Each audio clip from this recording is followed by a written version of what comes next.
नमस्कार, मानस मिश्रा वाली news nation में आप सभी का बहुत बहुत स्वागत करता हूं। Supreme court bar association SCBA ने चीफ जस्टिस ऑफ इंडिया और कानून मंत्री को एक पत्र लिखा।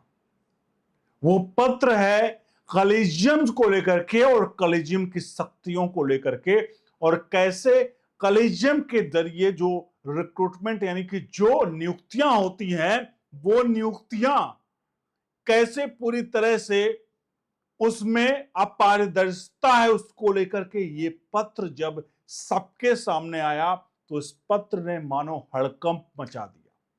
पूरी न्यायपालिका में जजों के वाकई में जब ये पत्र आया जिसमें MOP यानी मेमोरेंडम ऑफ प्रोसीजर का जिक्र किया गया, और ये मेमोरेंडम ऑफ प्रोसीजर एक तरह से कहें तो इसे कहते हैं जजों का बाइबिल, यानी जजों के कारनामों का बाइबिल कि जज क्या करेंगे कैसे करेंगे उसे मेमोरेंडम ऑफ प्रोसीजर कहते हैं। और 2015 में जब NS जो नेशनल जुडिशरी अपॉइंटमेंट कमेटी आया था, NJAC आया था, जिसको खुद सुप्रीम कोर्ट ने अवैध घोषित करके उस कानून को रद्द कर दिया गया, उसी वक्त से MOP मेमोरेंडम ऑफ प्रोसीजर जो था उसको पेंडिंग रखा गया, जो कि मैंने कहा आपको बताया कि इसे जजों का बाइबल कहा जाता है। तो दिखाते हैं आपको इस पूरी खबर कि आखिरकार कैसे supreme court bar association collegium के मामले में अब जजों से खुद भिड़े हैं, दिखाएंगे। और ये पत्र जिसके लीक होने से, मीडिया में आने से आखिरकार वो कच्चा चिट्ठा खुल रहा है जो अब तक सिर्फ और सिर्फ सरकार और सुप्रीम कोर्ट के बीच ये फाइट दिखती रहती थी। अनुरोध करेंगे पूरी राय प्रतिक्रिया जरूर दीजिएगा और वीडियो को लाइक शेयर जरूर करेगा। जैसे कि मैंने बताया सुप्रीम कोर्ट बार एसोसिएशन का, इसका सार समझते हैं। सुप्रीम कोर्ट बार एसोसिएशन ने साफ तौर पे कहा है कि जो जज हैं वो किस तरह से अपने पावर का इस्तेमाल करके पूरी तरह से न्यायपालिका को एक तरह से बंधक बनाए पड़े हैं। अब ये क्यों बंधक बनाए पड़े हैं? क्योंकि कॉलेजियम जो है, उस कॉलेजियम के जरिए जो नियुक्तियां हो रही हैं वो भाई भतीजावाद के लिए करके होती हैं, और इसी भाई भतीजावाद को खत्म करने के लिए आखिरकार जब चीजें की जाती हैं और उसको ऊपर कोई बढ़ता है तो ये जज साहब लोग को बहुत बुरा लगता है।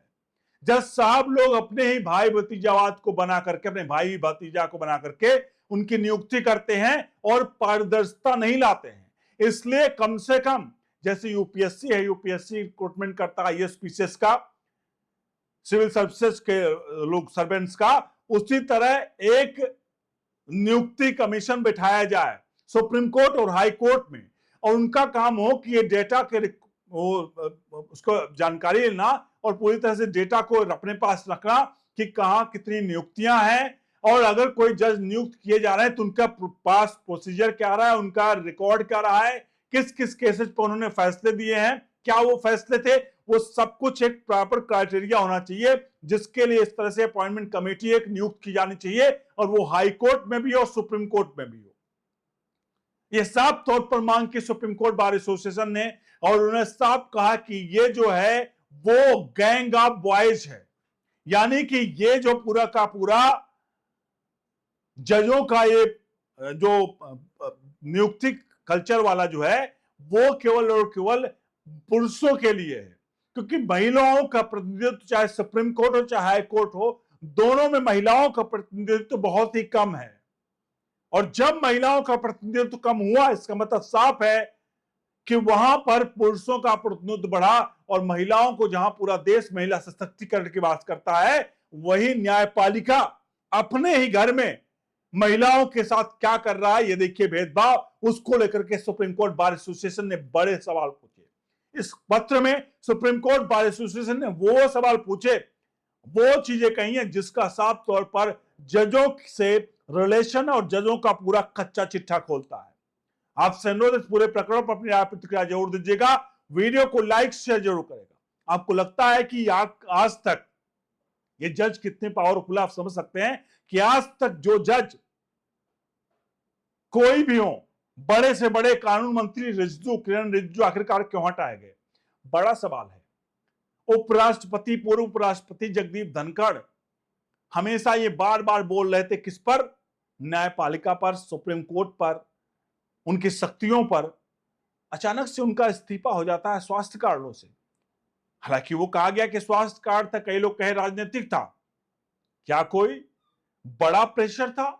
क्योंकि वो बार बार वो इस बात के बारे में जिक्र करते थे कि भाई ये जो पैसा बरामद हुआ है जस्टिस यशवंत वर्मा के यहां पर, इस पैसे का सोर्स क्या है, इसका पता लगना चाहिए, एफआईआर दर्ज क्यों नहीं की गई, वगैरह वगैरह सारी चीजों बोलते थे। और उन्होंने यहां तक भी कहा था जस्टिस यशवंत वर्मा के केस में कि भाई अगर आग लगी तब पैसा बरामद हुआ, अगर आग नहीं लगती तो। उन्होंने एक सवाल ही खड़ा किया और उन्होंने ये भी कहा कि एक जगह आग लगी तब पैसा बरामद हुआ, ऐसी कितनी जगह हैं जहां पर आग नहीं पहुंची। उनका सीधा साधा मतलब यही था कि आखिरकार पैसा बरामद हुआ, उसकी तथ्यता की, सच्चाई की, सोर्स की जानकारी होनी चाहिए, एफआईआर दर्ज होनी चाहिए। कई ढेर सारे सवाल यहां पर उपराष्ट्रपति, पूर्व उपराष्ट्रपति जगदीप धनखड़ ने पूछे थे। लेकिन हुआ क्या? हुआ यही कि शायद उनको अपना पद छोड़ना पड़ा। लोग राजनीतिक कारण मान रहे हैं, लेकिन बहुत सारे लोग ये भी कह रहे हैं कि इसके पीछे जो कारण हो सकता है वो न्यायपालिका का बड़ा पावरफुल होना, जिससे वो सरकारों को जितने भी हों उनका पूरा दबदबा रहता है। वो जब चाहें जिसको चाहें रास्ते से हटाएं और जिसको चाहें अपॉइंट कराएं। इसी को लेकर के आपको पता है, कॉलेजियम को लेकर के किरण रिजिजू ने साफ तौर पर खुले मंच पर कई बार कह चुके थे कॉलेजियम को अपॉइंटमेंट का जो तरीका है वो गलत है, इसको अमेंडमेंट करना चाहिए। लेकिन वो कानून मंत्री नहीं रहे ज्यादा वक्त तक। समझिएगा, सोचिएगा और अपने राय प्रतिक्रिया जरूर देते रहेगा इस पूरे प्रकरण पर कि आखिरकार जो भी न्यायपालिका से ठकराया है वो अपने पद पर नहीं रह पाया है। ये आज का नहीं है, आदि का है। इतिहास उठाकर देख लीजिए, न्यायपालिका से टकराने वाले कोई भी नहीं बच पाए। इसलिए सरकारें भी चाहती हैं कि वो कोर्ट से ना टकराए, उनके साथ मिलजुल कर रहा जाए, क्योंकि मिलजुल कर रहने में ही भलाई है।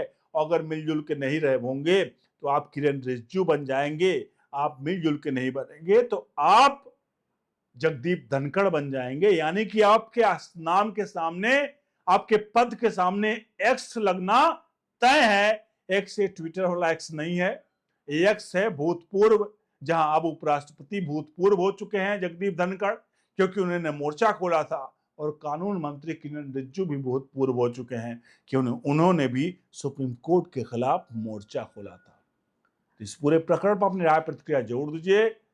वीडियो को लाइक शेयर जरूर करिए, जितना हो सके अपने हित मित्रों को जरूर पहुंचाइए। बने रहिए ओनली न्यूज नेशन के साथ। बहुत बहुत धन्यवाद।